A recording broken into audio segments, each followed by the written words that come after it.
مونږه د ایمان په خوږوالي باندې نه پوهېږو د دغې وجې نه مونږ ته د شریعت احکام او په هغې باندې عمل کول ډېر ګران دي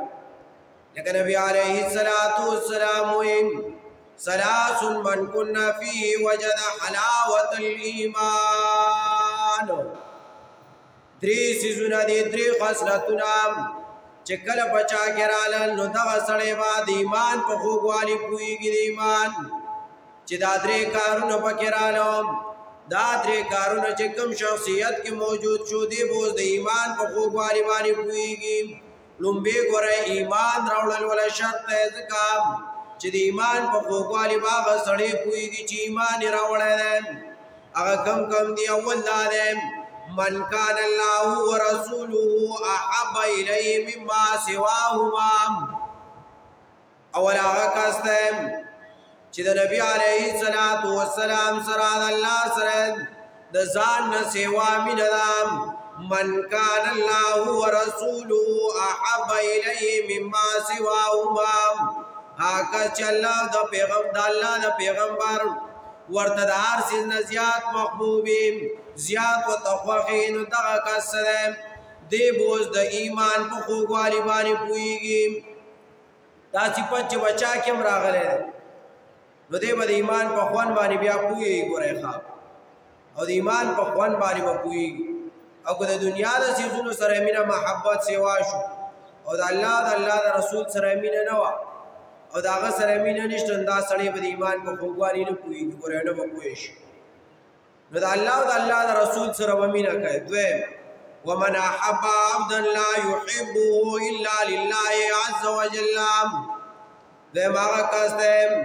چې د یو مسلمان سره مینه کوي هغه سره مینه نه کوي مګر د څه دپاره د الله د رضا دپاره ورسره مینه کوي چې ځکه ورسره مینه کومه چې دغه سړی دینداره دی دا الله والا دی دا خو ګورئ ملا دی دا عالم دی دا خو مجاهد دی دا خو د مدرسې طالب العلم دی د دې وجې ورسره مینه کومه چې د الله ورسره مینه ده د الله د دین سره د مینه ده ځکه د سره مینه کومه دغه کس چې دی نو دا کس به اوس د ایمان خوږوالی سکي ځکه نبي علیه الصلاة والسلام وایي الحب لله والبغض لله څوک چې مینه محبت کوي نو هم د الله د رضا دپاره والبغض لله بغض به هم د الله د رضا دپاره یې ګورئ د الله د رضا نه علاوه به بل مقصد نه که چېرته د الله د رضا دپاره دې مینه وکړم د چا سره د دوستانه وکړم صرف په دې مقصد باندې چې دا سړی دینداره دی دا سړی الله والا دی الله به تا سره مینه وکړي ته به د ایمان په خوږوالي باندې پوه شې چا سره چې مینه محبت کوي صرف دې دپاره چې الله ویلي د الله رسول ویلي چې زه د چا خوښ یم او زما سره مینه ده تاسو د خلکو سره مینه وکړئ صرف دغې دپاره ورسره مینه کوه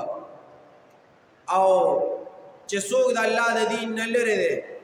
او د الله دین نه بیانوي د الله دین دشمنۍ ته ولاړ دی الټه روان دی نو بیا د ده سره بغض وکړه لله صرف د الله د رضا دپاره بل چا دپاره نه دریم واوره نبی علیه الصلاة والسلام وایي